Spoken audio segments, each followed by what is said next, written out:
O que você faria se de repente Deus permitisse que o diabo destruísse completamente a sua vida? Esta não é uma pergunta hipotética. É a história real de um homem chamado Jó. E a resposta para essa pergunta vai muito além do que imaginamos sobre fé, sofrimento e justiça divina. Conheça Jó, um homem não israelita que viveu na terra de Uz. A Bíblia o descreve não apenas como rico e influente, mas como um colosso moral e espiritual. Íntegro, reto e temente a Deus, e que se desviava do mal. Ele era o homem mais respeitado de seu tempo, um pai exemplar que até mesmo oferecia sacrifícios a Deus por seus filhos, caso eles tivessem pecado em seus corações. Imagine a solidez de seu caráter, a fortaleza de sua fé. Enquanto isso, nas cortes celestiais, um diálogo arrepiante tem lugar. Deus aponta Jó a Satanás como a prova viva de que um homem pode servir a Deus por amor, e não apenas por benefícios. Mas o acusador lança a dúvida que ecoaria por milênios. Teme Jó a Deus debalde? Ele argumenta que a fé de Jó é uma mera transação. Deus o abençoou com uma cerca de proteção, então é fácil ser fiel. A pergunta que paira no ar é a que vai definir nosso enredo. A fé de Jó sobreviveria ao sofrimento injusto? E é aqui que a trama se inicia. Deus concede a Satanás permissão para tocar em tudo o que Jó possui, mas não em sua pessoa. O céu segura a respiração. O primeiro e mais terrível teste está prestes a começar. Em um dia comum, enquanto seus filhos festejavam, a vida de Jó foi despedaçada por uma sucessão de golpes tão rápidos e devastadores que mal se pode respirar ao acompanhar o relato. Imagine a cena. Um mensageiro corre até Jó, ofegante. Os sabeus atacaram, levaram todos os bois e jumentos e mataram todos os servos. Apenas ele escapou para trazer a notícia. Enquanto este ainda falava, outro mensageiro chega. Fogo de Deus caiu do céu. Consumiu totalmente as ovelhas e os pastores. Apenas ele escapou. Enquanto este ainda falava, um terceiro mensageiro surge. 3 bandos de caldeus atacaram em força, levaram todos os camelos e mataram os servos. Apenas ele escapou. A riqueza de Jó, símbolo da bênção e do trabalho de uma vida, foi varrida da face da terra em questão de minutos. Mas a pior notícia, a que corta a alma, estava guardada para o final. Enquanto este ainda falava, um quarto mensageiro, talvez com a voz embargada de horror, anuncia: Eis que teus filhos e tuas filhas estavam comendo e bebendo vinho na casa do irmão mais velho, quando um grande vento sobreveio do deserto, deu contra os 4 cantos da casa, que caiu sobre os jovens, e morreram. Em um único dia Jó perdeu tudo. Todos os seus bens, todos os seus filhos. A herança, o futuro. O significado. A pergunta que Satanás fez no céu agora ecoa na terra. Teme Jó a Deus debalde? A resposta de Jó é uma das cenas mais poderosas e enigmáticas de toda a Bíblia. Ele não blasfema, não questiona Deus. Ele se levanta, rasga seu manto, rapa a cabeça em sinal de luto profundo. E então ele se prostra em adoração. Nu saí do ventre de minha mãe e nu tornarei para lá. O Senhor o deu e o Senhor o tomou. Bendito seja o nome do Senhor. A fé não é quebrada pela perda. Ela é posta à prova de fogo. E naquele momento Jó vence. Mas esta era apenas a primeira rodada. A primeira tragédia atacou tudo o que Jó possuía. A segunda investirá contra tudo o que ele é. Nos céus, o acusador retorna. Pele por pele, ele provoca. Tudo o que o homem tem dará pela sua vida. Estende, porém, a tua mão e toca-lhe nos ossos e na carne, e ele te blasfemará na tua face. Satanás argumenta que um homem pode suportar a perda de bens e até de entes queridos. Mas quando o sofrimento físico, a dor constante e a ruína da saúde chegarem, aí sim a fé se desfará. E Deus concede a Satanás permissão para ferir Jó com uma única restrição: poupar a sua vida. E assim, Jó é atingido por uma doença terrível, descrita como únicas malignas, desde a planta do pé até ao alto da cabeça. A tradição judaica e muitos estudiosos acreditam ser uma espécie de elefantíase ou lepra avançada, uma condição que causa feridas purulentas, coceira insuportável, inchaço, febre e um odor repugnante. Jó, outrora o homem mais respeitado, agora é um pária. Sentado nas cinzas, ele se raspa com um caco de telha, tentando aliviar uma dor que não cessa. E então entra em cena sua esposa, a mulher que perdeu os mesmos bens e os mesmos filhos, a companheira que compartilha sua ruína total. E em seu desespero, ela dá o conselho mais famoso e trágico da história. Ainda retens a tua sinceridade? Amaldiçoa a Deus e morre. É a voz da tentação humana, do cansaço, do desejo de dar um fim àquela agonia. Mas Jó a repreende com uma pergunta que corta como uma faca. Receberemos o bem de Deus e não receberemos o mal. A tese inicial, Jó é fiel porque é abençoado, foi desmontada. Ele é fiel, apesar de ter perdido as bênçãos. Agora, a nova tese, Jó é fiel porque tem saúde, também ruim. Ele é fiel, apesar da dor e da degradação física. Em tudo isso, Jó não peca com seus lábios. Mas a sua alma começa a gritar em silêncio. A princípio, a cena é de pura compaixão. Seus 3 amigos, Elifaz, Bildade e Zofar, ao saberem de toda a desgraça, vêm de seus lugares para condoer-se dele e consolá-lo. A visão é tão chocante que eles nem o reconhecem.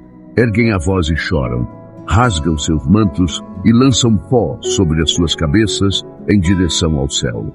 Então sentam-se com ele no chão, em silêncio, por 7 dias e 7 noites. Esse é talvez o momento mais profundo e verdadeiro da amizade deles. O silêncio compartilhado que conforta mais que 1000 palavras. Mas o silêncio se quebra. A agonia transbordante de Jó rompe a barreira dos 7 dias. E ele amaldiçoa o próprio dia em que nasceu. Pereça o dia em que nasci, ele clama.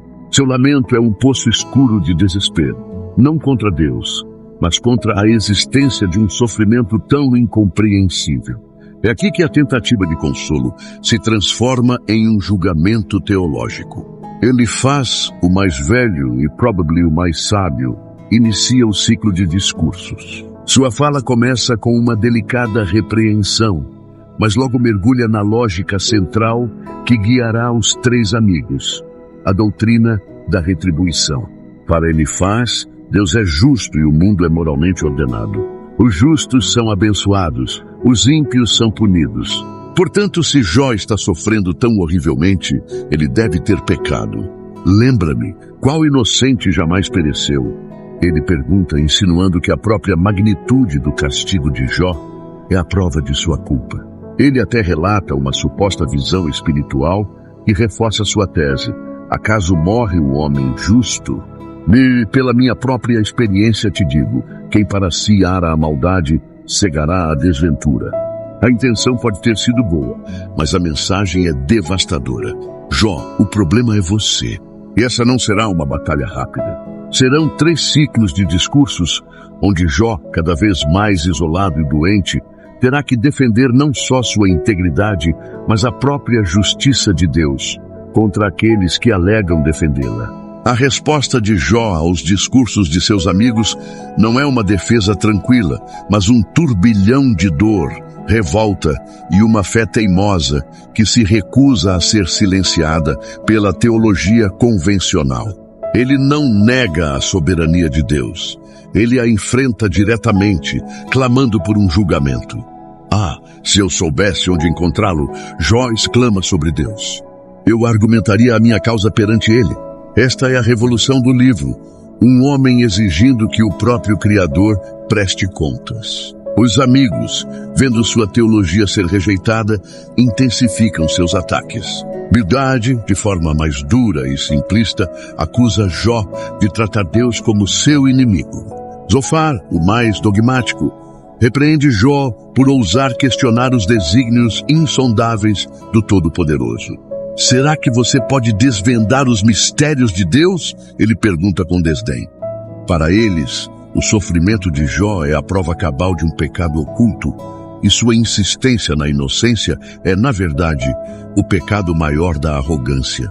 Mas Jó não recua. Ele os chama de consoladores fatigosos e declara com uma convicção que abala os alicerces da doutrina da retribuição: ainda que ele me mate, nele esperarei. Esta talvez seja a declaração de fé mais profunda de toda a Bíblia. Não é uma fé baseada em recompensa, nem mesmo em sobrevivência.